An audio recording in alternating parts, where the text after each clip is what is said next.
pessoal, sejam bem-vindos ao canal das Primas. Hoje nós vamos dar continuidade à discussão de A Tempestade do nosso projeto Shakespeare. Hoje é o nosso último vídeo. Vamos falar dos atos 4 e 5 do epílogo e de algumas outras coisas, materiais complementares que a gente leu ou assistiu, dar nossa opinião também, o que a gente achou. E também trazer algumas coisas que o pessoal tem comentado lá no nosso grupo do Telegram. Se você quiser participar, o link vai estar aqui na descrição. É um grupo para todas as leituras de Shakespeare, que a gente está fazendo agora um grupo único. Então, se você assistir esse vídeo depois a gente já estiver lendo outro livro, o material vai estar lá numa abinha separada para essa leitura em particular. E fica à vontade para comentar aqui também nos comentários do vídeo no canal. A gente sempre gosta de saber as interpretações dos outros, né? Porque não basta só dos estudiosos, a gente precisa das nossas impressões também como leitores comuns. E se você não é inscrito no canal, não esquece de se inscrever, deixar o like aqui no vídeo, ativar as notificações, chamar alguém para ler com a gente também, que tá bem legal desmistificar Shakespeare em grupo, né, meninas? É isso aí. Eu acho isso aí. Eu acho que o que o pessoal tá mais gostando é vendo como o Shakespeare é tranquilo de ler, né? Isso e uma outra dica que eu acho que é importante é ler a peça antes de ler qualquer outro material, Sim. porque É, isso fez uma baita diferença para mim. Quando vou Uhum, fazendo as leituras, não spoiler da peça, mas interpretações sobre a peça. uhum, Isso aí te dá, infelizmente, se você já leu alguma coisa, ele já te vai indicando ali um caminho. Eu acho que é muito mais legal quando a gente descobre as coisas antes, assim, e depois a gente vai ver o que se bate com aquilo que foi falado numa crítica literária, alguma coisa assim. uhum. A gente pegou.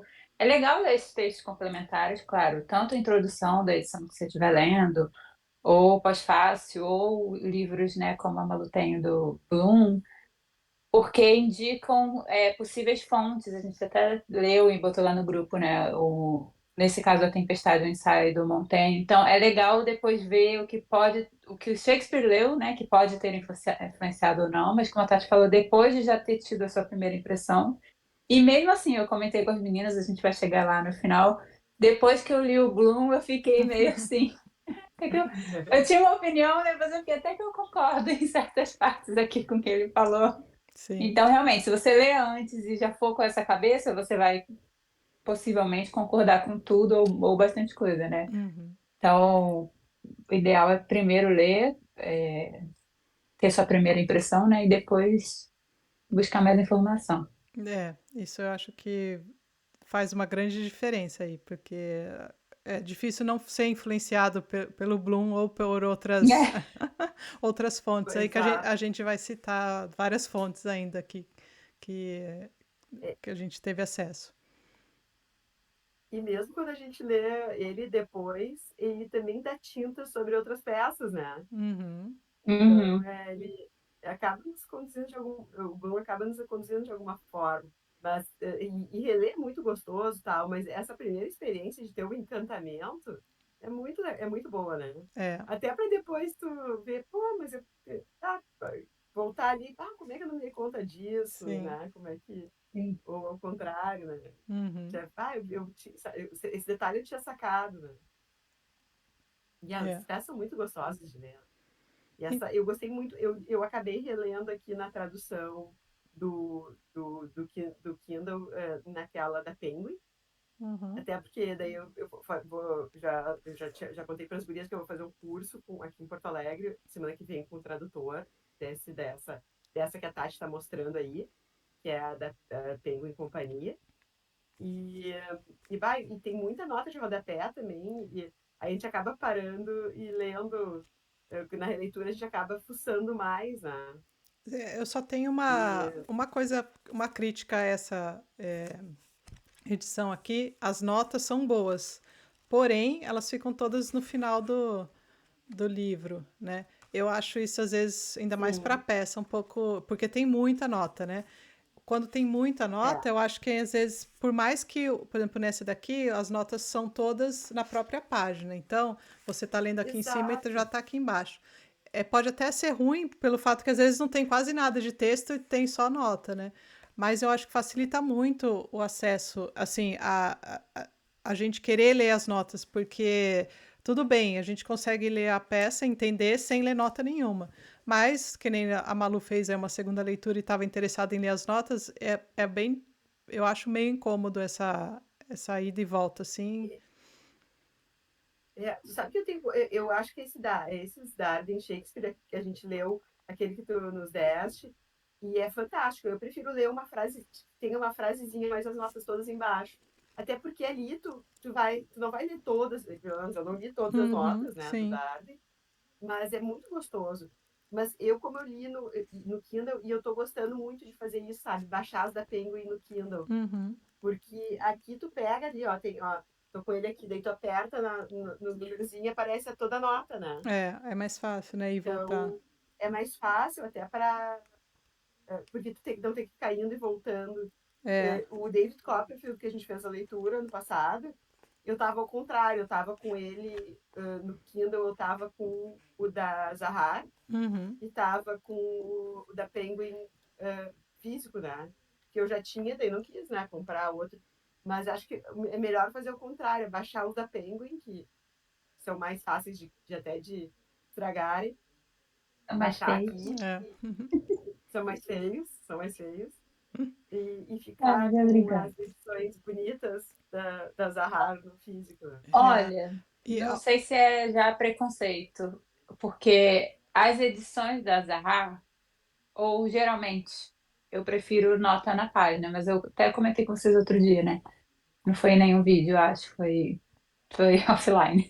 hum, É, que eu li um outro livro da Penguin que tinha muita nota e eu achei que me atrapalhou muito na página, porque quebrava a leitura. Eu acho que peça, porque você já estava relendo, né, Malu? Se alguém estiver lendo e toda hora, sabe, vai quebrar até a questão do Sim. ritmo que a gente fala. Então, é, nesse caso, talvez seja bom ser no final. É ruim na hora que a gente quer consultar, o Kindle é bem melhor, mas essa eu acho que aqui, atrapalharia a leitura da peça. eu acho bom, às vezes até eu marco a nota e a parte da nota, né, ali. É bom para fazer a marginalia também aqui, até Uhum. fazer uma, né, às vezes eu até conecto assim aonde tá e tudo e faço alguma anotação a mais ali. É, eu acho que para peça esse formato aqui Engraçado que funciona nessa aí, bem, é. quando a gente leu, eu gostei também, é verdade. E que eu acho que esses dados geralmente é para quem também ou está na releitura, né? Ou está querendo uma leitura mais Estudando, assim, né? Uhum, profunda, né? Porque realmente são edições maravilhosas.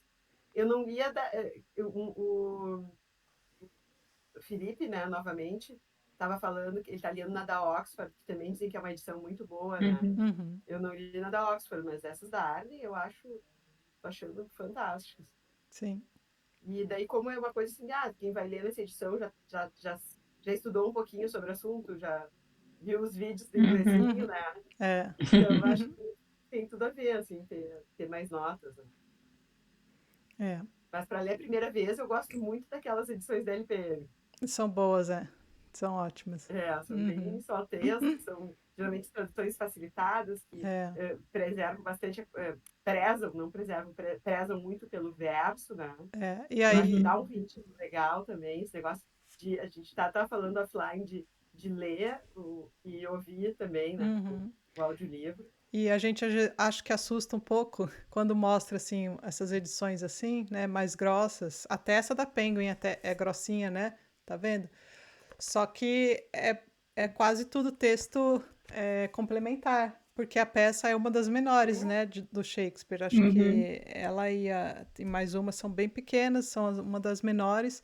Então, se for ver naquelas as edições da LPM, normalmente são aqueles livrinhos bem fininhos, Bem pequenininhos. Então, a fininho. gente sabe que é pequena a peça, né? Pode e, ir sem medo que não é calhamaço, exato, pode ler de uma sentada sem medo, né? com certeza.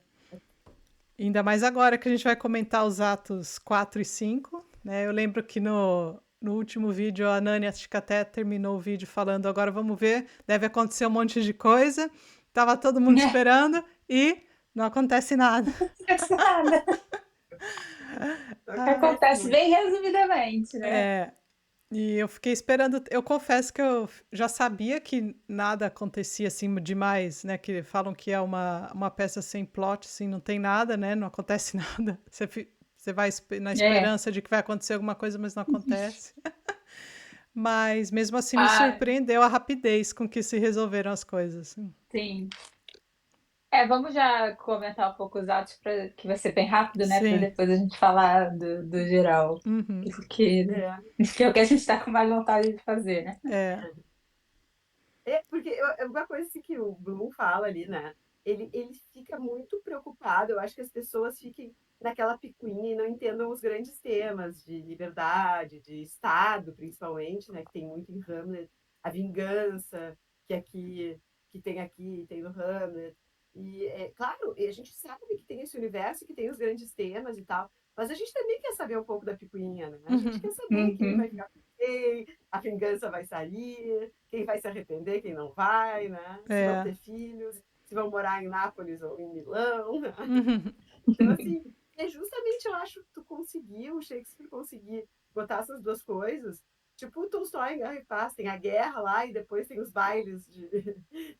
né? Então a gente quer as duas coisas, até porque é isso que vai nos integrando na trama, e aí os grandes temas vão Uhum. entrando na gente de alguma forma, né? Uhum. Eu acho que é muito legal isso. É. Bom, Então, no ato 4 só tem uma cena, nos dois, né? Só tem uma só tem. cena, Uhum. no ato 4 cena um e é essa mesmo. Cena inicial e final. O Próspero, né, estava testando o Ferdinando, filho do Alonso. Testes ridículos, né? Mas ele estava testando Pastor. para ver se ele ia ser bom partido, né, para a filha dele. Que já fica aqui a crítica, né? Que opções ela tinha? No momento ela só tinha essa opção. E se era isso que ele almejava, né, no ponto de vista agora dele, retomar o poder e tudo mais, que a gente também vai falar, não tinha muito o que ele aprovar, né? Mas acho que ele quis valorizar o passe da filha dele, né? Uhum. Então, Sim. após Sim, mas o Ferdi... eu acho que ele queria ver se o cara tinha um bom coração, né? Porque o pai ele estava dele é interessado meio nisso. cretino, né? Sei. Então, se ele tinha boas intenções e tal. Ele ficou lá só É, jogando xadrez, não avançou sobre a filha. Ele foi muito mesmo assim, ele não direto foi um quanto a Caliban. isso, né? É, eu acho que era um tema Mesmo que ele assim, tinha que tocar e só, e ele colocou ali, mas eu acho que não é, era grandes intenções ali sim. da Ele peça. aprova e mesmo assim faz ameaça lá, né? Que ele É, tem que respeitar a filha dele só depois do casamento. isso, é. Só depois do Assim, casamento. Só depois do casamento. jogou. Não, olha. E aí ele foi ver se o cara se segurava mesmo e tal, se era um É, cara, se era o verdadeiro cavalheiro. uhum, E óbvio que o cara foi perfeito com ela, né?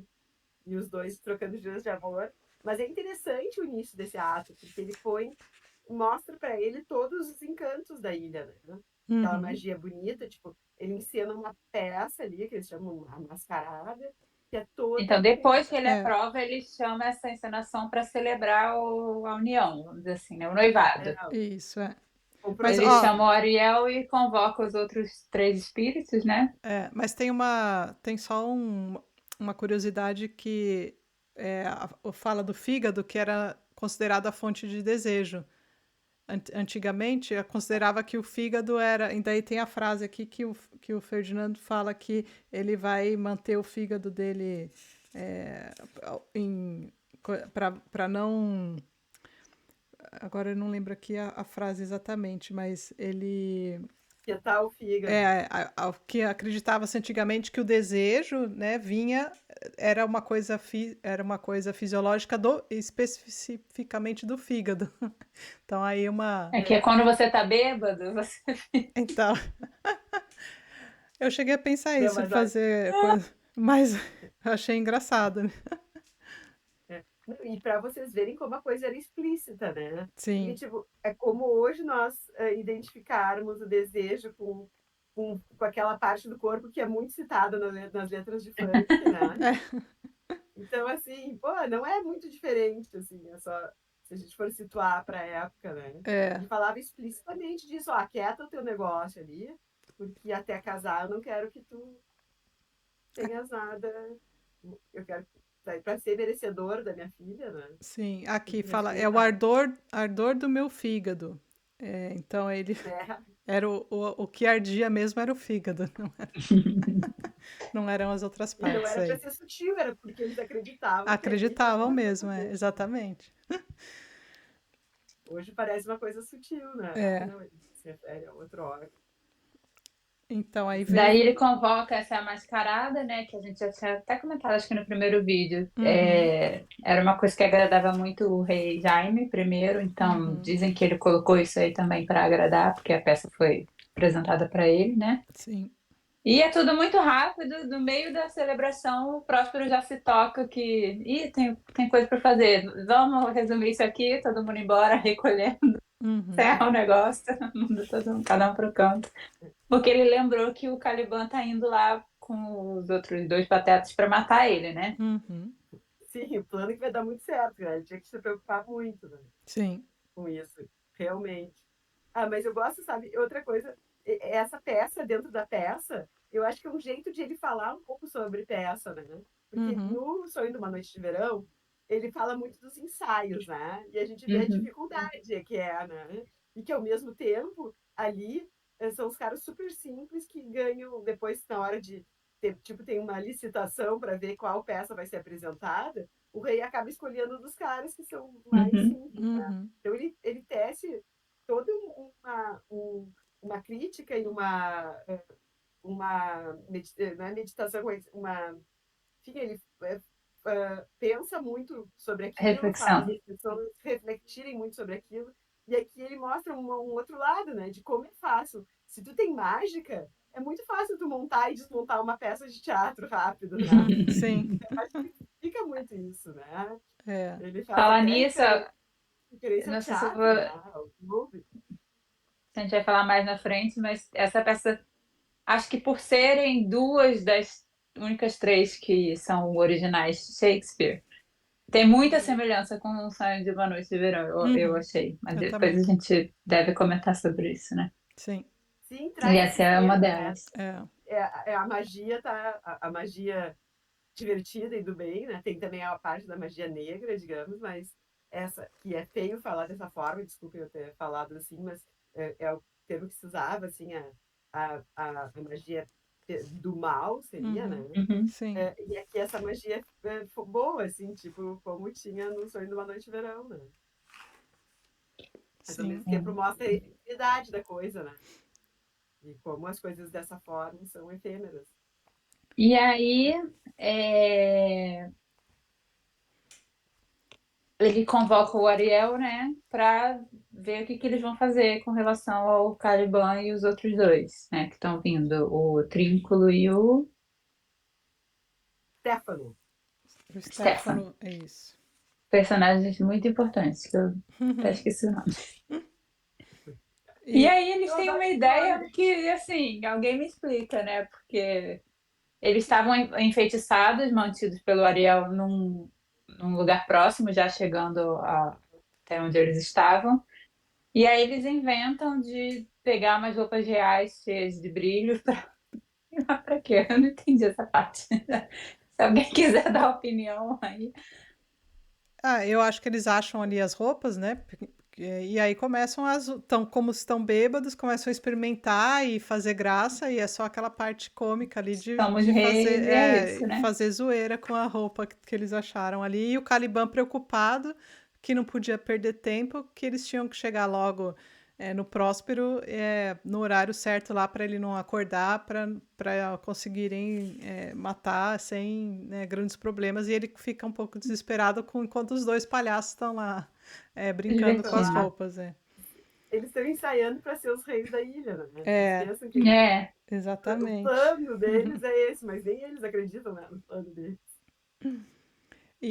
Mas antes disso, teve a fala, acho que mais importante, ou uma das mais importantes, que o epílogo Sim. também é importante, da peça, né? Que é aquela que o Próspero fala sobre Uhum. que nós somos. Como que tá? Eu nem lembro como que tá. Somos Eu do não mesmo gosto dessa estofo, tradução aqui. nós somos do mesmo estofo de que são feitos os sonhos, né? É. E ele E. fala justamente quando acaba a peça, né? Uhum, Ele tem essa fala dele, o Ferdinando está encantado com a peça uhum, e fala muito daquela que ele quer ficar ali, que aquela ilha tem uma magia que é fantástico. E eu acho que ele Uhum. meio que mostra ali, não, olha, essa magia, essa coisa maravilhosa. Tipo, o cara é muito inexperiente, né? Ele não sabe que tem as coisas ruins também, né? sim. Essa magia se dissipa muito rápido, né? O que existe é a guerra de poder, é aquilo que aconteceu lá comigo na tua terra, e para ele ser um governador, ele não vai poder ficar só nesse mundo de fantasias, que foi o que aconteceu com ele, Próspero, né? De ter ficado muito nos livros, nas coisas, e tem que encarar a realidade. Essa parte efêmera é boa, a gente tem que se divertir, mas não é para sempre e também não tem uma base sólida, né? E também acho que é para mostrar a insignificância do ser, sim. Ele está falando que nós somos feitos, na verdade, o Ferdinand está encantado, né? E ele fala que aquilo são simplesmente espíritos que se dissolvem no ar, mas depois ele fala que Uhum. nós também somos do mesmo material, né? E Uhum. que a nossa vida é cercada de sono, né?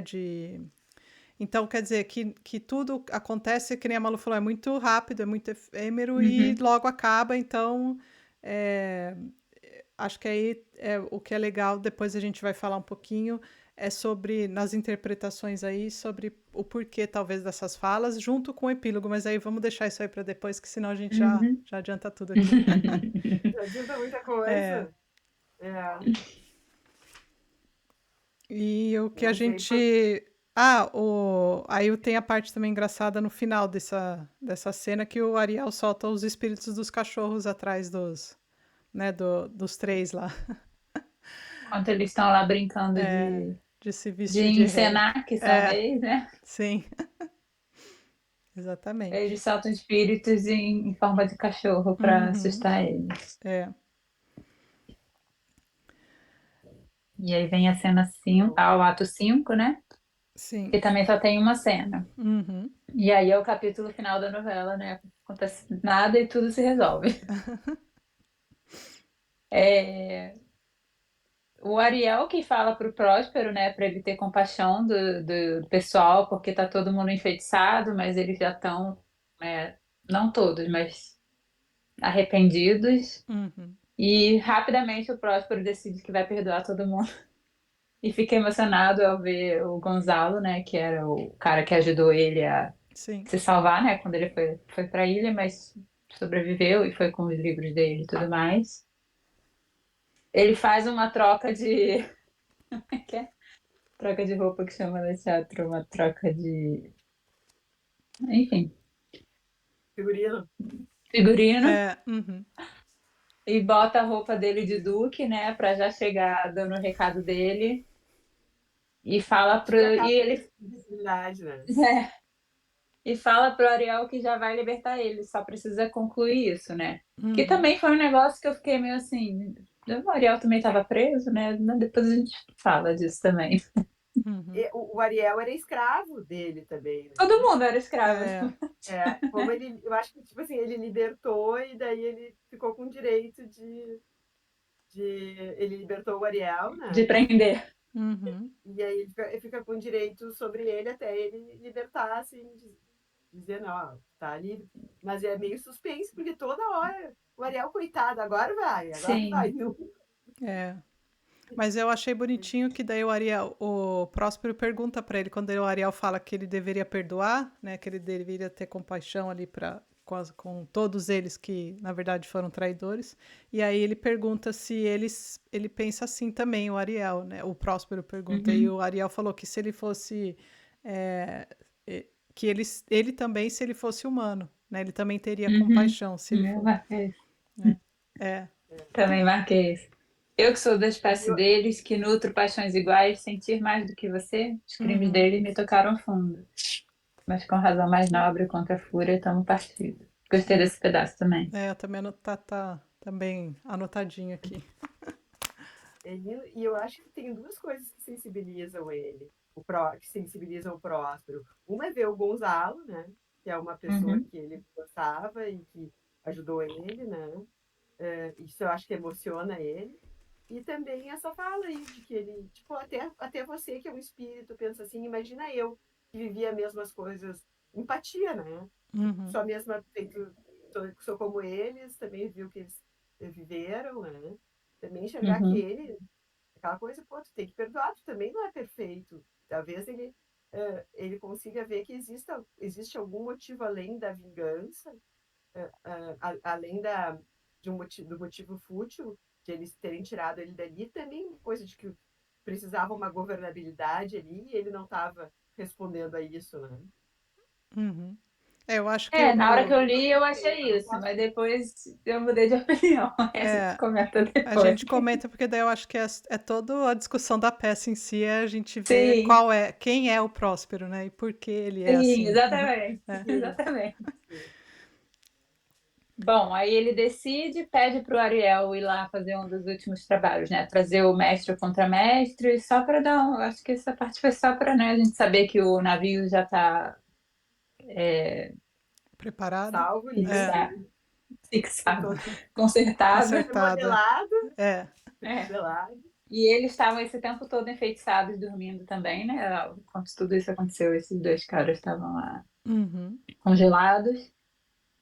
E o Caliban também vem arrependido, né? De tipo, ele percebe que os caras estavam bêbados, né? Não sei se ele tinha o conceito em si, né? Porque ele nem sabia o Sim. que era vinho, Uhum. mas que ia passar de um mestre para o outro e o cara não era nada melhor. E em um segundo ele perdoa todo mundo, ele encontra o Alonso, né? O Alonso fala, meu filho morreu, e ele de imediato só se compadece, não fala, né, explicitamente, não, ele tá vivo. Fala que ele também teve perdas, e aí leva eles e mostra lá os dois pombinhos jogando xadrez na ilha.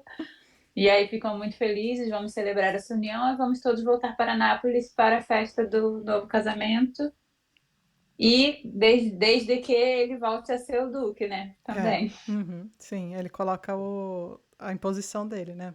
Quero de volta o que é meu. Ele vai ser. É. Então, o Próspero já fica de acordo que ele volta com o mesmo, como sendo o Duque de Milão, como era anteriormente, né? Ele faz algumas exigências aí. E a Miranda fica emocionada ao ver tanta gente, né? Quando eles entram lá na tenda e falam, nossa, quanta gente nesse novo mundo, né? E ela fica É, empolgada. E aí depois eu vi que nessa parte, eu esqueci onde eu li isso. Eu acho que não foi nenhum desses estudiosos, não. Mas eu li uma pessoa comentando que nessa parte que ela fala Admirável Mundo Novo, que é daí que vem o nome do livro Ah, do Huxley, ah, Admirável Mundo Novo. eu Curiosidade. fiquei imaginando que seria uma troca ali, né? Como falam as colônias eram o novo mundo, né? E Uhum. ela tá retornando ali à Europa achando que aquilo é o Brand New World O aí, que novo ela É, mundo, né? Tudo é relativo. é, que seria uma chance de recomeçar, né? Assim, do zero para Sim. eles. E aí o Próspero também é bonzinho com o Caliban no final, né? Pede para soltar ele, não, e, na verdade ele não faz nenhum tipo de maldade com ele e dá a entender, pelo que eu entendi, assim, que o eu ia Caliban vai falar, pra mim ficar. ele não fez nada. É, É, ele liberou o Ariel e o Caliban ficou esquecido lá no churrasco da ilha. dá a entender que o Caliban vai ficar o dono da ilha, né? Como era Exato. anteriormente. Vai, mas ele vai ficar sozinho. Como é que ele É, vai povoar a ilha sem a Miranda? vai ficar alguém. Não vai ficar ninguém, vai ter que achar um peixe lá. É, Vai ter que achar Ariel, né? Não o Ariel da peça, que é uma é, sereia. a pequena sereia, no caso. É. E acaba, assim, Uhum. bem rapidamente. E Aí a gente o. pode comentar. É, o epílogo. Bom, a gente pode até comentar, porque o Sim, epílogo, na verdade, eu acho que é mais sobre tudo que a gente vai comentar do que sobre a peça em si, que não diz muita sim. coisa, o epílogo, né? Mas eu gostei muito. Sobre as semelhanças dos sonhos de Uma Noite de Verão, assim, por alto, né? De tema, pelo menos. Essa questão de sonho, né? O tempo todo a mágica é feita, o povo dormindo, acordando, né? O que é real, o que é aquela discussão que a gente teve para quem já leu com a gente, é bem parecido, né? Uhum. Música também, né? Toda vez que tem magia nessa peça aqui, tem música, né? Tem até uma parte que alguém comenta sobre a beleza da música, não tem? Um personagem, agora eu não vou lembrar. Mas Uhum. Tem é o Caliban comenta e até isso, nas isso. notas fala muito que a música é uma coisa tão encantadora que até os ouvidos, tipo, de um Uhum, monstro, ela sensibiliza, né? E a Uhum. fala dele é isso. muito bonita, né? E A, inclusive, a questão de humano e animal, monstro, também tem nos dois, né? Assim, de certa sim. forma. O Puck, Sininho e Ariel também é muito semelhante. Uhum. Tem bastante coisa, né? Eu não anotei aqui, mas aqui na hora que a Malu falou, eu parei para E pensar. eu adoro essa, essa questão, assim, que ele coloca do sonho, assim, porque eu acho que é muito o que a gente vive sempre, ser humano, né? Até que ponto é a realidade, até que ponto a gente está sonhando, e até que ponto o sonho não é a realidade, né? E Uhum. aí veio Né? o. Aí entra o Hamlet também. Aqui ele fala lá, Sim. Exato. to die, to sleep, e aí ele também faz toda uma Uhum. discussão sobre aquilo, também tá. Aí a gente tem também É. uma referência aí ao nosso E aí vem preferidinho. também a frase, né, do que a Tati estava falando agora, também tem um pouco a ver sobre isso, né? Uhum, Que sonhar, estar acordado, morrer, tudo isso é só a ilusão do ser humano ter algum controle sobre a vida, né? uhum, sim. Exatamente, Que exatamente. eu acho que é aí o papel do Próspero mostrando que ele tentou, né, ter uma.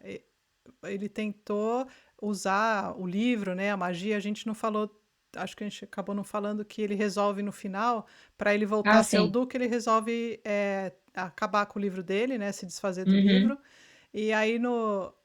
Por quê? Porque ele percebeu que aquilo não adiantava. Ele queria um controle maior sobre as coisas e ele viu que ele não ia conseguir. Não foi assim que ele conseguiu. E perdoando ali as pessoas que foram os traidores dele, ele teve uma nova chance. É claro que ele teve toda aquela ajuda da magia, mas ele teve uma nova chance para ter agora a posição dele. Só que aí, acho que no epílogo, ele deixa claro que agora ele É, sabe, ele entendeu que ele tem que fazer algumas coisas que antes ele não fez. E para ele fazer isso, ele precisa sim. também do perdão dos outros, né? Pelo tudo aquilo que ele fez, usando a magia também. É, a gente não comentou, acho que porque tá no epílogo mesmo. É, Dessa parte também. O epílogo é o auge da peça, né? A peça acabou e vem a peça, assim, na minha opinião. Mas antes da gente entrar, porque o epílogo acho que a gente vai entrar no tema da comparação com o Shakespeare, né? Eu tô, sim, tô isso. evitando pra gente ainda ficar na peça. Mas isso que você falou dele abdicar, né? Do Uhum, livro e da magia, ficou assim, bem no final, nos finalmente, é, mostrou que ele estava usando o poder para reparar tudo e não para se vingar, né? isso. Mas, para mim, ao longo da peça, foi uma coisa que mudou. Que a princípio ele estava querendo se vingar. Pelo menos a impressão, né, que deu. Uhum, Que ele estava querendo vingança, e aí naquele último momento que ele decide perdoar todo mundo, ele usou o poder para o bem, vamos dizer assim, né? uhum, Poder da magia, no caso. sim. E eu acho que também tem a questão da sabedoria dele, né?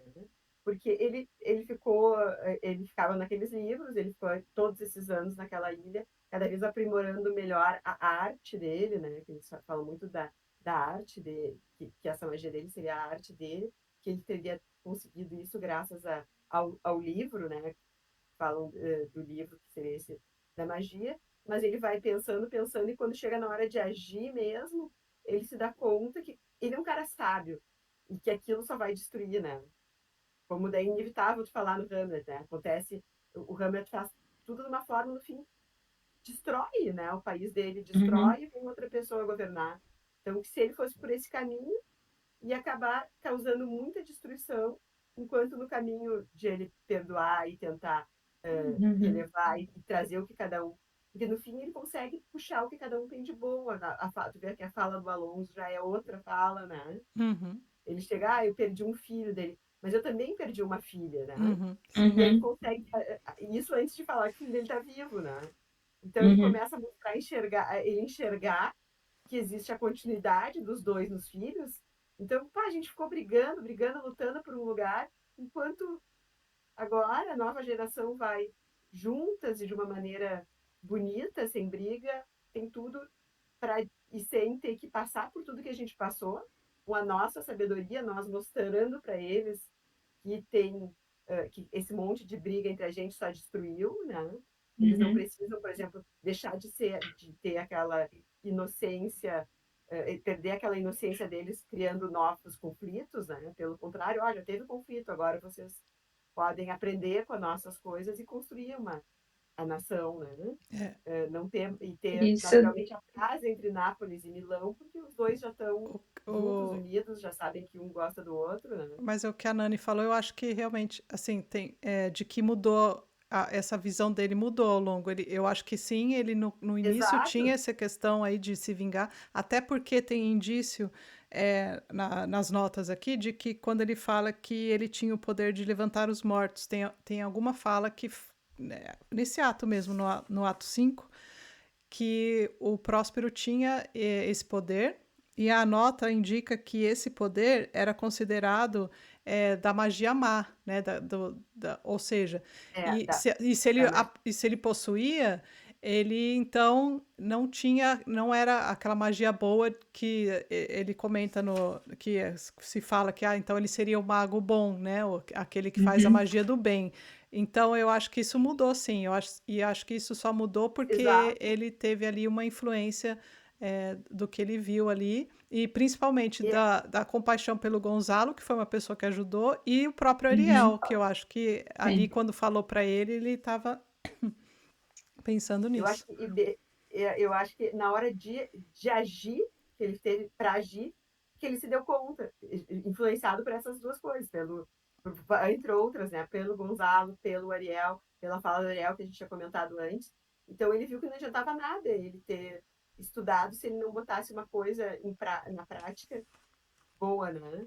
Então Eu ia eu até concordo muito comentar com a Ariane, que é assim, outra. ele planejou uma coisa, mas na hora de fazer fez a coisa certa e viu que a sabedoria servia para aquilo. Eu vi que tem muitos comentários também que talvez ele tenha sido influenciado pelo Fausto do É, Marlowe, né? Sim. Que é isso, né? O Fausto é o médico que também na época o Fausto era uma história que, digamos, era uma história verídica, né? Uhum. Teve um médico na Alemanha que era o Fausto, e que era um médico, mas também naquela época a medicina tinha muito de magia, né? Eles diziam muito sobre até a figura do Fausto, de que ele seria, aí ele, Aqui é o do original, tá vendo? Da edição de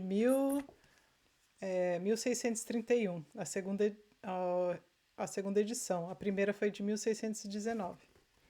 Uma reimpressão. sim, e diz que por ele ter ficado muito famoso, muitas pessoas invejosas diziam que ele usava magia do mal, né? E aí o Marlowe transformou essa peça, e depois Fausto do. Vários Faustos surgiram, né? Sempre a Uhum. gente volta no diabinho, né? Uhum. E, e ele e tem essa coisa do pacto com o demônio, tá? Pacto com a magia do ruim, né? Uhum. Só que aqui ele não precisa. O pacto era ele entregar a alma, né, pro demônio no final. Ele conseguir toda a sabedoria que ela almejava, porque o Dr. Fausto ele queria era ficar cada vez mais sábio, mais sábio, mais sábio, que é mais ou menos o que o Próspero faz, que é cada vez ficar mais sábio, mas ao mesmo tempo ele tem que entregar a alma pro demônio. E aqui ele não entrega a alma pro demônio, ele vai pro caminho do bem, né?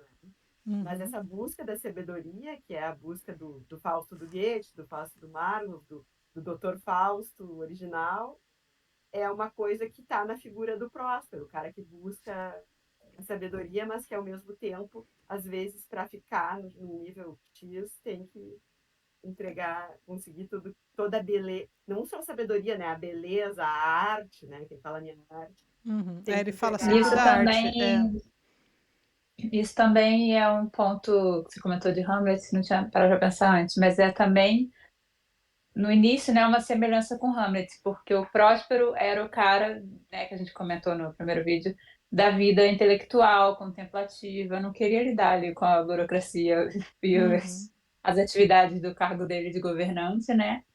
E ele teve que virar o cara da ação. E no caso, como esse é uma comédia ou romance, né, como estudiosos falam, no final virou tudo pro bem, e no caso do Hamlet, como ele não decidiu fazer nada, sim. deu no que deu, né? é, É. eu adoro que essa. E daí que o Bloom fala muito, esses são os grandes temas, esses são as grandes discussões, mas isso vem pra gente pela, pela simpatia, pela fluidez do texto do Shakespeare, ele passeia nesses grandes temas e faz a gente passear de uma maneira gostosa, falando uns palavrões, falando, né? Ele vai trazendo isso. E se a gente vai, do jeito que a gente está fazendo, lendo a obra dele, a gente vai encontrando essas ligações e a forma como evolui as ideias, né? Uhum. Por isso que é tão bom, essa leitura dele é maravilhosa, né? Poucas coisas são tão rápidas e tão boas, né? É. Então, Sim.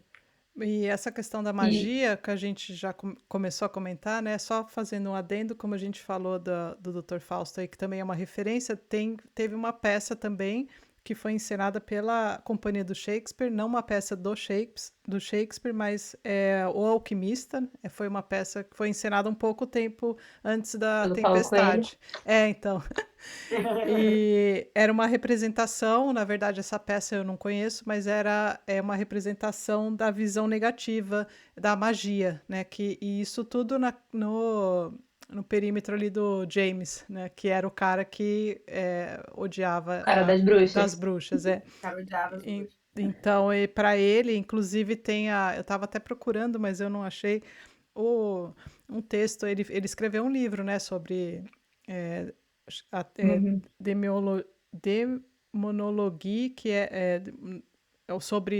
sobre magia, sobre o demônio, né? E É, sobre como isso. Ele mesmo escreveu esse livro, o próprio James.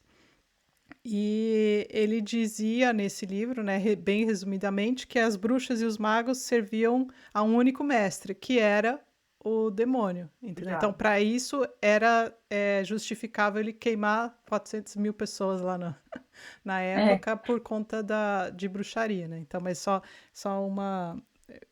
O cara aí tinha uma bela de uma influência nessa época, que foi que também quando a gente viu o Macbeth também, que foi encenado para ele a primeira vez. Uhum. E tem lá as três bruxas. Só que eu acho muito legal como que o Shakespeare lidava com isso e conseguia colocar as coisas sutilmente, assim, para um cara desse, né? Para você ver o nível do cara.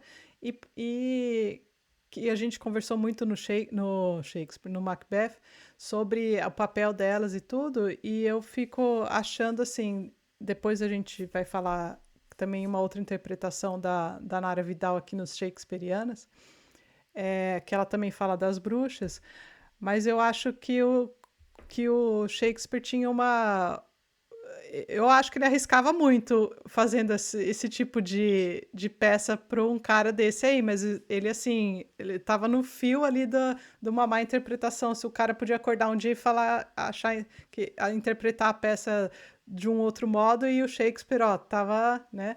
Só que eu acho, por isso que é genial a ideia dele, assim. E hoje em dia, vendo as interpretações e as coisas que o pessoal escreve, eu falo assim, mas se esse James era tão bom, tão inteligente, ele devia ter sacado umas coisinhas aí do É que eu Shakespeare. acho que na época, como era a encenação, o negócio mais entretenimento, é diferente de alguém pegar e Uhum, ler e refletir, né? é Talvez ele pensasse verdade, também, tem e o razão. Shakespeare Talvez nesse eu, momento já não estava mais nem É, aí.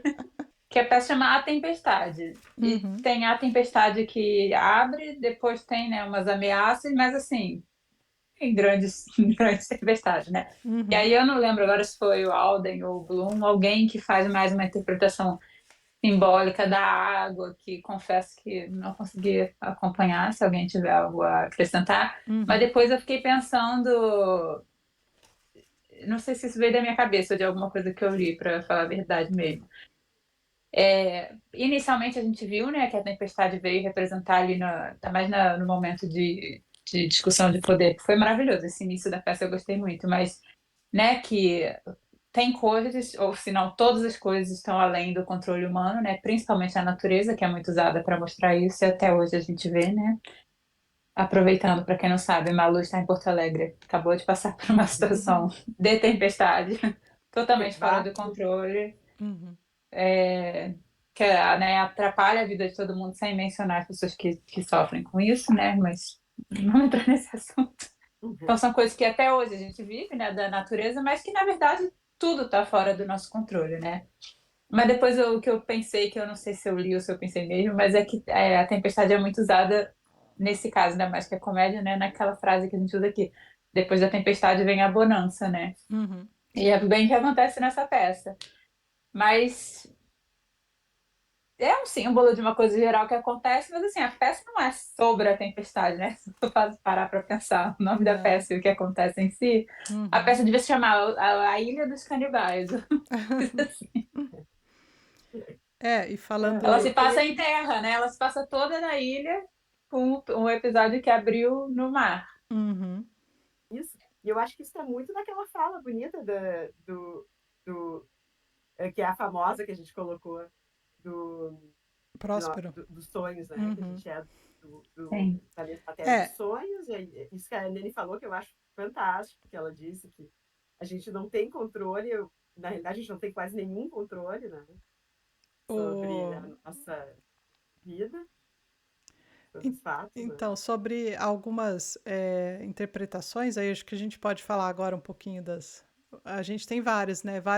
Abrem vários caminhos aí para interpretação. Algumas a gente já acabou falando acho que no primeiro vídeo, né? Quando a gente começou a falar da peça, porque daí já ficou bem claro ali a posição ali da colônia, né? Tem gente que vai ver com o viés ali do colonizador e da colônia, do colonizado, com os personagens e tal, o Caliban ali, né? A própria Sicorax, que foi morta e ficou lá o Caliban como representante nativo da ilha. Tem algumas interpretações do próprio papel das mulheres, que daí está aqui nesse livro aqui da Nara Vidal, das Shakespearianas, que ela discute algumas personagens femininas de várias peças do Shakespeare. Nessa daqui, o capítulo que ela fala da Sicorax é que é, aí vai muito da interpretação. Por quê? Porque a gente leu a peça, viu que a Sicorax não nem ela é só uma lembrança ali, né? Ela não foi, ela na verdade não faz parte da peça como personagem porque ela já morreu anteriormente, mas ela traz aqui, do ponto de vista do feminino, a importância que a Sicorax tem com a interpretação. É claro, de que as mulheres representavam um certo mistério, ela ser aquela fonte de vida que era representado pela ilha, né, da própria natureza, e a presença dela ainda viva ali nos elementos, nos próprios elementos, né, dali da natureza, e pelo filho, o Caliban, que está lá sendo representado como o, a pessoa lá a pessoa não, né, mas o ser que habita essa terra aí. E o que eu achei interessante, só para quando ela fala, por exemplo, essa que a gente falou do Shakespeare brincar um pouquinho com os temas, e quando ele fala das bruxas, isso aí foi uma interpretação dela, só do que eu achei interessante, por exemplo, do Macbeth, quando as bruxas discutem. A gente já falou muito, quem sabe ou quem está interessado em ler Macbeth, a gente já leu e já discutiu, mas quando elas falam entre elas, porque elas fazem previsões e depois o Macbeth coloca na cabeça lá que elas falaram, e fica aquela dúvida de se aquilo eram previsões ou se o que elas falaram era só o que deu a sementinha ali para ele pensar que ele poderia fazer aquilo. E aí, uma das previsões, quando elas estão conversando, que elas falam assim: "Ó, quando nós vamos nos encontrar novamente?" E a outra responde: "Nós vamos encontrar quando tiver trovões, raios ou chuva." E aí, a interpretação é a seguinte: só é bobo quem não vê que não existe raio separado da. Não os três elementos são juntos, né? Eles não vêm separados. Então, para mostrar que elas não estão falando aquilo que vai acontecer, elas só estão falando aquilo que pode acontecer, né? Então um tipo de interpretação de por que as mulheres e o feminino aí eram tidas como um oráculo, mas como uma coisa sábia. E só viajando aqui um pouquinho, porque tem esse viés também da Sycorax com o feminino, né, nessa peça aqui. Uma das interpretações, além das interpretações do colonialismo. E eu não sei se vocês têm também alguma coisa para Então, falar. continuando aí no feminino, essa É, peça, né? Meu Deus, só tem uma mulher. A isso. que é interpretada não é nem aparece, igual você falou, é citada. A outra que ficou péssima representante da classe, porque não sabe nada da vida, cresceu lá na ilha, até o final ela tava. "Ah, gente, que legal, festa. Encontrei o homem mais lindo do mundo, porque é o único que eu conheço."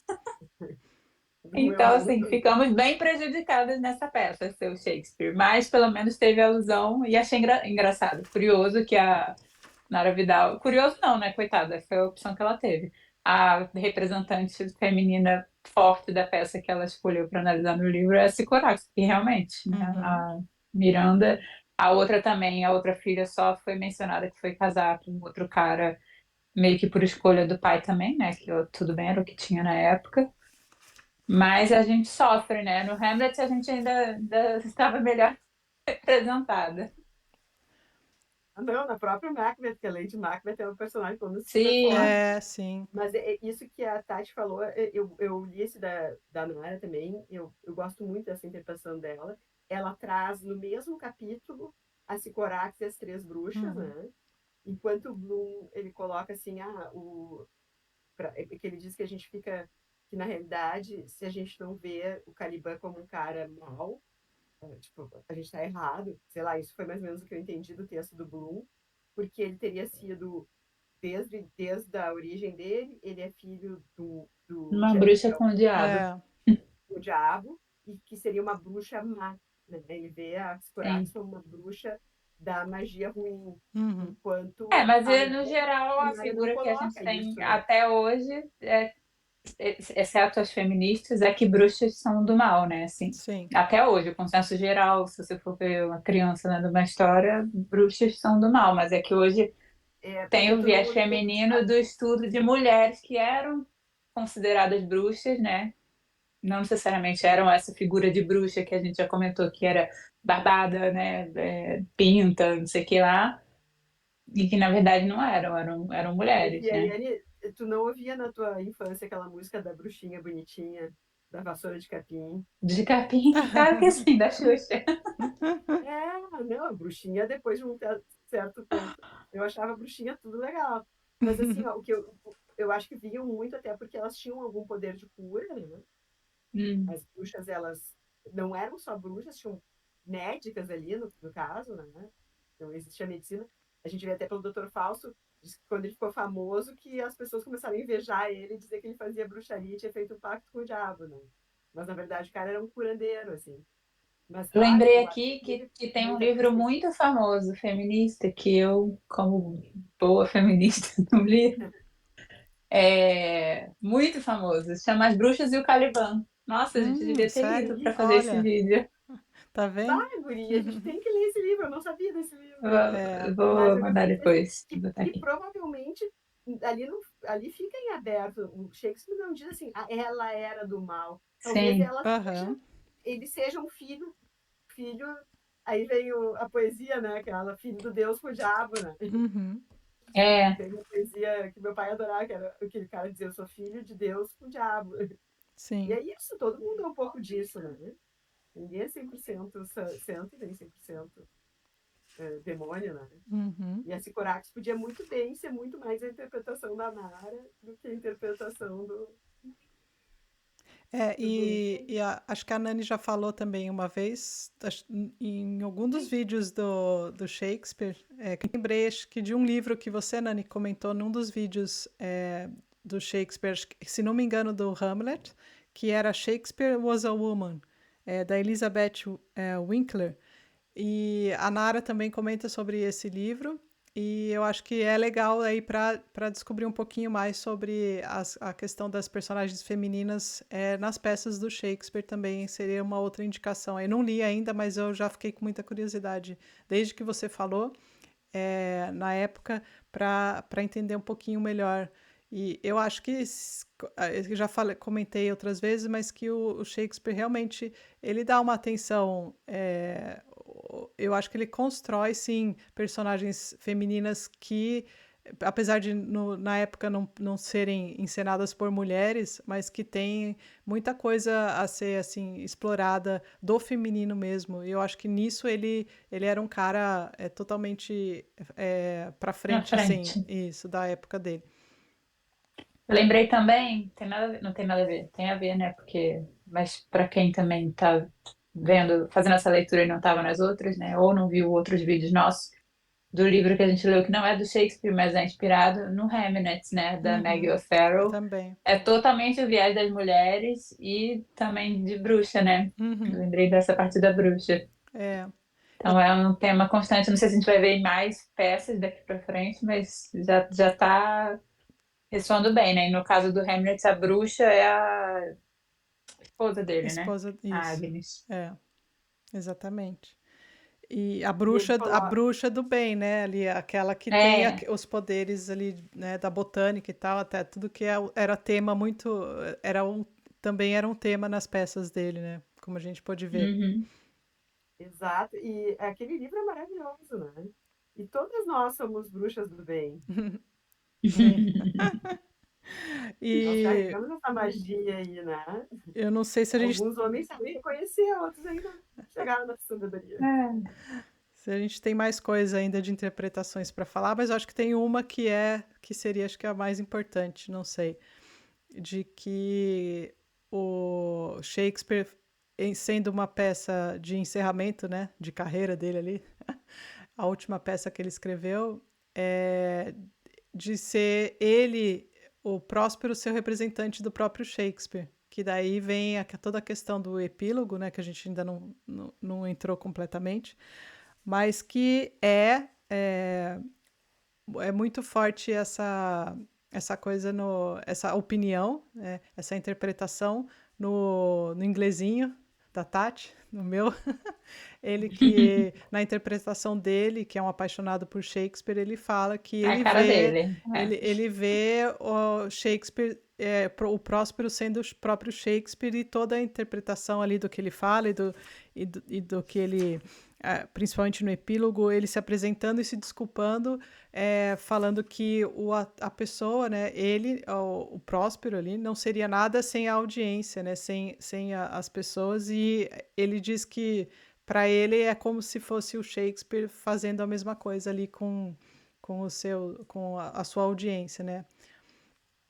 É porque no fim, no epílogo, como a gente comentou, né, o Próspero abre mão do livro e de toda a magia Uhum, e encerra o seu trabalho de magia na ilha. E aí estudiosos têm a visão de que isso é o Shakespeare abrindo mão da magia dele nos palcos, porque essa foi a exatamente. última peça que ele escreveu sozinho. Uhum, Mas outras pessoas dizem que ele sabia que era a última peça dele, aí tem indícios que sim, porque ele estava voltando a morar na cidade natal dele, tudo mais. Ah, será que os gênios realmente se aposentam? E aí tem, eu não sei se foi o Bloom ou alguém que dá vários, ou o Alden, dá vários exemplos de pessoas que, vai, numa visão mais espiritual, mas tanto na artística, cumpriram o seu papel, né? Deixaram aqui toda a obra e às vezes morreram muito jovens, né? O que na verdade era comum na época. E que essas pessoas meio que sabem, ou que quando completam ali mesmo, completou, fiz o que eu tinha que fazer e uhum, adeus mundo, né? sim. a Mas o verdade é que inglesinho, ele é um romântico, né? Eu Ele é. até ele é vejo maravilhoso. isso no prólogo, mas pode ser, pode não ser, né? Mas você sabe que Sim, aí mas eu eu acho que já ele sabia. até quando eu começo a ler Shakespeare, eu já escuto ele falando que ele tem aquela frase que Shakespeare is everywhere and nowhere, né? Porque Uhum. ele fala assim, quando Uhum. você lê as peças, você parece que vê quem é o Shakespeare, mas você não sabe nada sobre Shakespeare, ninguém, Sobre né, ele. ninguém sabe Uhum. realmente, né? Então é aquela que ele fala que ele acha que quando ele tá lendo ali, tá lendo Próspero, ele acha que ele conhece Shakespeare como se estivesse tomando um café ali na casa dele, né, com ele e E a tudo. semelhança com Hamlet também é nisso, né? De que esses dois personagens dessas duas peças foram os mais autobiográficos, assim, Isso. né? Os Uhum, maiores representantes de Shakespeare. exato. E eu, assim, ele podia não saber que era a última, mas ele sabia que era o ciclo estava terminando, assim, né? Uhum, Até Uhum. porque a expectativa de vida naquela época. Ele mesmo escolheu voltar para a cidade dele, né? Uhum. Ajudar um pouco a pobre da mulher lá, que tinha que fazer tudo sozinha, e ainda tinha que ficar ouvindo da vizinhança, achar que ela era traída, é que não queria Ai. mais saber dela. é. Então, acho Mas que. o balde de água fria vem quando você lê o Bloom, né? E eu tendi a concordar, Ah, falaram, né? O Bloom mal-humorado. Eu tendo É. a concordar em algumas análises também, né? Que o Próspero, não, mas assim, ele, na verdade, ele na peça inteira, ele foi um grande escroto. Ele escravizou o cara do ar, o Ariel, escravizou o cara da terra, causou a serviu de todo tempestade mundo. lá para se vingar, levou os créditos por tudo. Quem fez tudo foi o Ariel, ele não fez nenhuma magia, ele não fez nada, ele mandava o Ariel fazer e o Ariel fazia. Ele, né, estudava magia, mas ele Não era ele que nem isso ele fazia. É. fazia. A princípio fez tudo pelo mal, não fez com o objetivo de reconciliar a paz mundial e casar a filha dele para que ela fosse feliz. Ele, até o casamento da filha tinha ali um propósito. Aí eu fiquei, até que você tem um pouco, tem um ponto. É. Sim, mas eu acho que não deixa até de ser autobiográfico por isso, porque eu acho que a gente tem que ter essa. Ele já chegou num ponto de sabedoria que ele sabia que ele também causou muita tempestade, que ele não era nenhum santo também, sabe? Ele Shakespeare, Uhum. sabe? Uhum. Mas que a gente pode ter uma redenção no final, que a vida é isso aí, né? Eu acho muito bonito esse epílogo dele. Me lembra aquela coisa que eu acho que em As You Like It, que tem, né, aquele monólogo All the World is a Stage, que a Uhum. gente Hum. Sim. e aí ele vai a fase da vida e nós somos esses personagens que temos um início, um meio e fim. Ele sempre fala, né, que ele vai ter três pensamentos e o último vai ser a morte dele. Ele fala algumas vezes no prólogo, né, O sobre mundo é um isso. palco. Eu acho que é Uhum. de alguma que a gente já leu, não é de É. Like It, não. É. Mas E agora eu esqueci. E Guria, eu acho que ele fala muito dessas três fases. O Próspero, quer dizer, não no prólogo, o Próspero fala várias vezes. Vou pensar em três coisas: uma é minha morte, né? Início, meio e fim. Então, eu acho que Uhum. o Shakespeare sabia, quando fazia Tempestade, não que esse era o fim, mas que esse era a parte do fim já. Ele ainda ia fazer, poderia até fazer outras coisas, mas essa já seria feita na parte final da vida, né? É. Para quem tiver interesse, esse aqui, a introdução eu li toda assim, ela realmente, se você quer saber quais as influências que tiveram no texto, estão todas aqui, desde o Metamorfoses do Ovídio, até a Uhum. própria Bíblia, que a gente até estava comentando aí que quem traduziu a Bíblia para o inglês foi o nosso amigo James. Então, tem várias partes aqui que a gente pode comentar e as notas aqui são bem completas quanto a isso.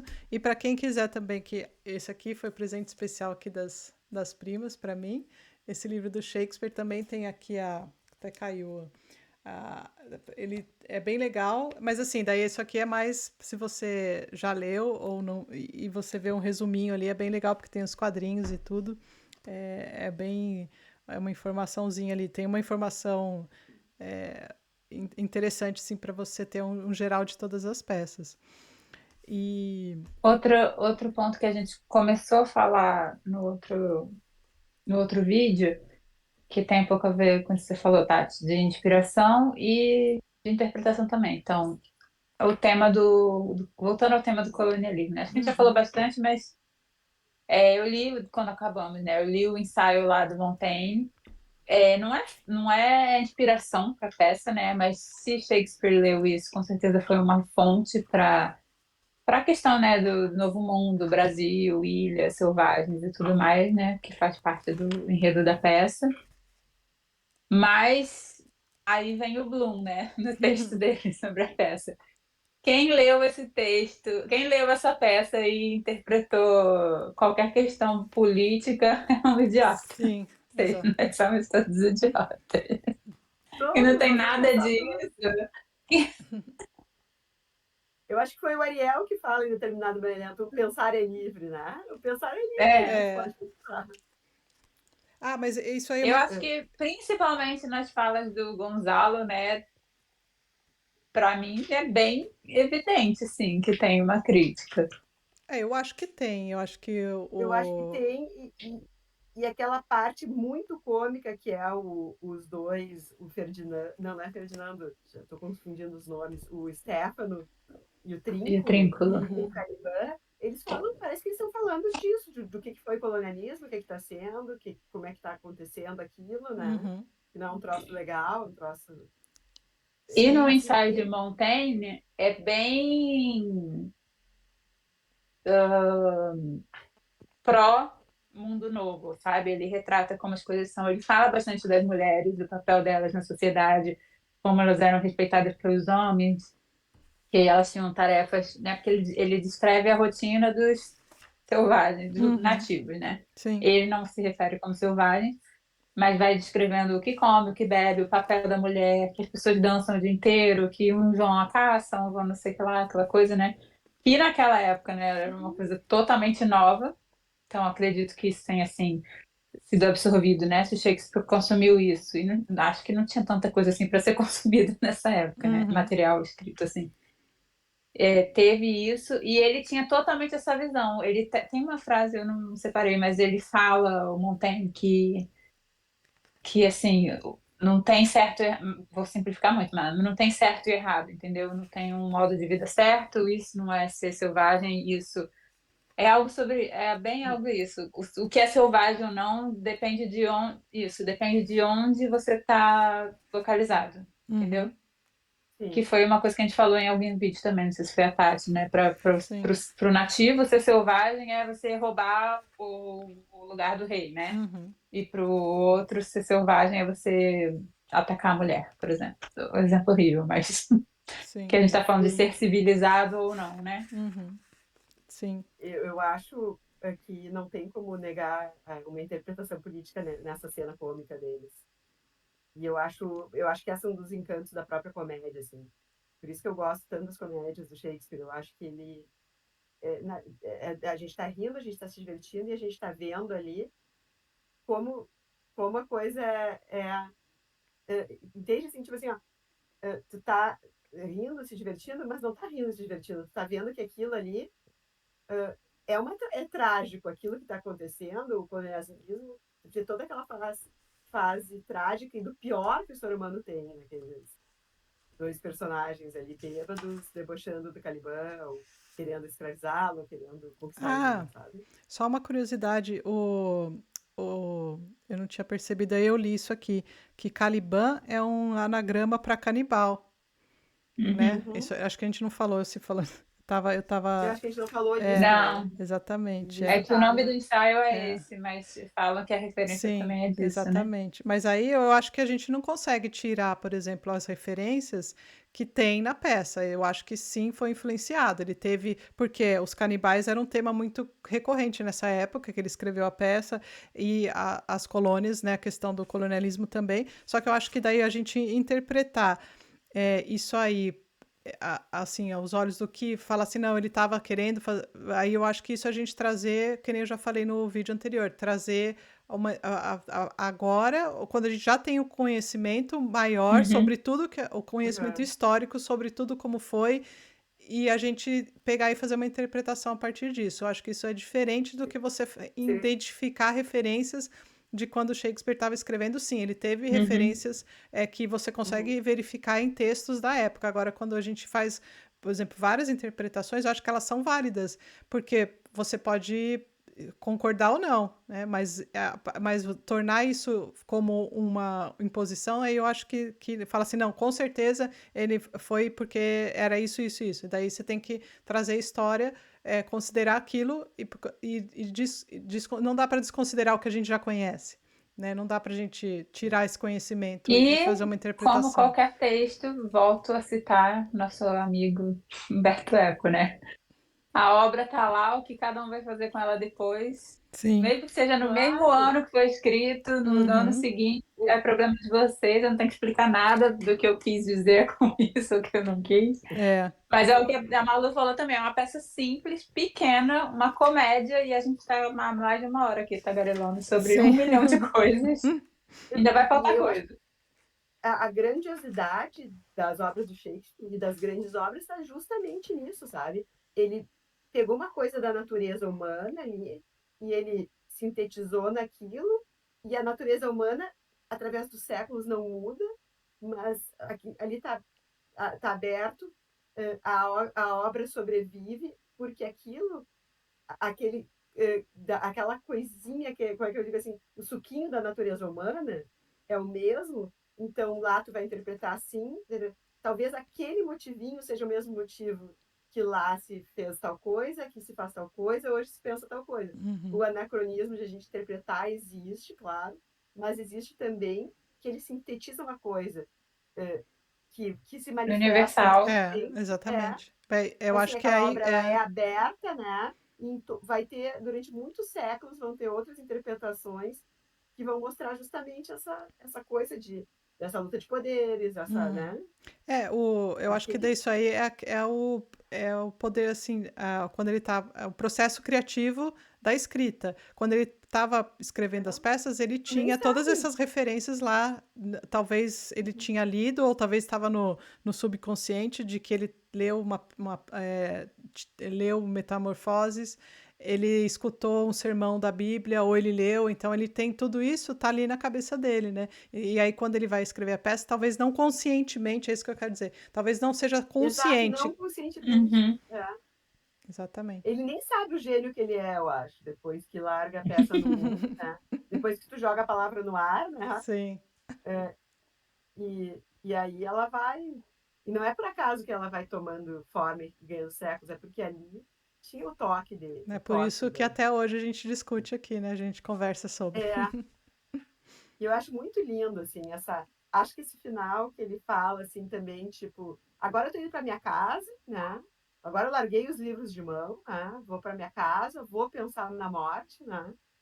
Mas vou curtir também um pouco, porque todo mundo é filho de Deus. Já trabalhei muito na vida, já deixei uma obra maravilhosa. E para Uhum. vocês que são o meu público, saibam que vocês são o que torna isso importante. Eu acho que é Sim. isso que ele Uhum. fala no epílogo, sabe? Uhum. O mais Sim. importante é que o que vai levar isso aí adiante é eu ter esse público, né? Uhum. Durante. Ele não sabia, na época ele não sabia que ia durar tantos séculos, ele não sabia nem se o mundo ia durar tudo isso, né? Não sabia Mas a gente que. está aqui, o mundo É, sobreviveu e a gente eu está não aqui sabia que ele ia discutindo virar ele. marcador de livros. É, Não sabia que ele ia virar, que ele ia ser comparado com a Taylor Swift. Não. queria virar meme, É. nada disso. E nem que ele ia estar no canal das primas. É, É, mas uma coisa ele sabia, né? Que existem muito mais coisas entre o céu e a terra do que sonha a nossa fã de filosofia. E Exatamente. aconteceu um monte de coisa que ele não ia ter controle sobre ele, Uhum. né? Ele não sabia que ele ia virar meme, mas ele sabia que existem mil coisas que a gente não tem controle sobre ele, nem sobre a obra dele, que é tudo uma ilusão a gente querer ter esse controle, né? Uhum. Eu acho que essa E que o foi. artista precisa do palco e precisa do público, né? Precisa. Isso aí. muito Bom, bom. Amei, mas esse, como crítica literária, o plot e tudo mais não é dos preferidos, mas foi o que a gente falou. Todos rendem tanta coisa, e a Tati disse, né? Precisa de um ranking Shakespeare, vai ser difícil. Até o final, vamos ver, né? Se a gente consegue vamos. elencar Eu um acho que a a um. E gente, só.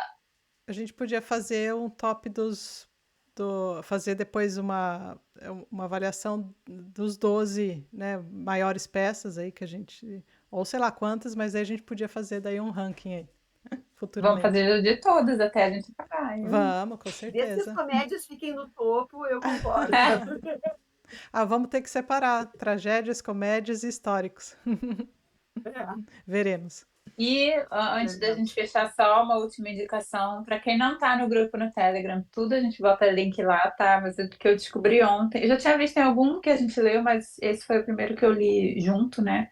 Tem uns, para quem tem filhos também e quer, né, começar a iniciar Shakespeare, tem umas adaptações de quadrinhos da editora Nemo que tem edição física e tem no Kindle. E as edições do Kindle tem pelo menos 4 títulos, e A Tempestade é um deles, que está disponível no Kindle Unlimited, para quem tem. E é legal de ler no celular ou no tablet, não no Kindle, porque fica colorido, né? E é bem interativo, você consegue passar, vem, né, a página inteira como se fosse um quadrinho, mas você também consegue passar assim, sabe, quadro a quadro. É muito legal e a linguagem é infantil, vamos dizer assim, não quero dizer infantil, mas tem, né? Pra mim é infantil. Vocês depois de ler me digam o que vocês acham. Adaptado para Bem criança. rapidinho, contém a história na íntegra. Na íntegra, na história, nesse caso não é muito grande. Tem tudo, assim, eu achei bem legal. Muito legal, mas mesmo assim, para quem gosta de quadrinho e é adulto, ler depois de ler o livro, eu achei que complementou. Aí, se vocês quiserem ter, a gente vai botar sempre os links aqui nos vídeos, mas no nosso grupo tá tudo organizadinho. Eu queria Vai estar tudo aqui na descrição. só deixar duas indicações. A Malu já viu o filme, ela não falou. Como que chama? A Pura Verdade. É um vídeo sobre o Shakespeare mais velho, né, Malu? Você que já assistiu, você pode falar? ele mais velho, quando ele volta para a cidade dele, e é com Kenneth Branagh, o nosso Hamlet favorito, com a Judi Dench, e aí tu conhece muito do universo dele e também de como as coisas funcionavam na época, né? Eu adoro saber como é que era a encarnação, como é que era tudo, E para como é que quem eles comiam, como viviam, como bebiam. E é e, muito bom o filme. e para quem gosta de áudio, para acompanhar no inglês, tem uma versão no Audible, e que o Próspero é o famoso Ian McKellen, que também já interpretou vários personagens do Shakespeare. É bem legal. Aquela questão da música que a gente comentou no começo do vídeo, daquele negócio do mask, né, da dança ali, daquela coisa, é bem legal com a música. Fica muito bonito você escutar a peça, dá outro tom na peça quando você escuta e acompanha a leitura, ficou muito, muito boa. Vou Baita ouvir dica. agora, pra gente Vai ver. atrás, Sati. Aí a gente deixa os links aqui na descrição do vídeo, depois também, como a Nani falou, a gente também lá no grupo do Telegram, a gente também deixa tudo disponibilizado e guardamos os comentários de vocês. Se vocês viajaram igual a gente, se a gente esqueceu de falar de algum tema também, se vocês têm alguma indicação de leitura complementar, deixa aqui pra gente nos comentários. Isso aí. E até a Tá, gente. próxima obra de Shakespeare. Até a nossa próxima obra. Tchau! Tchau!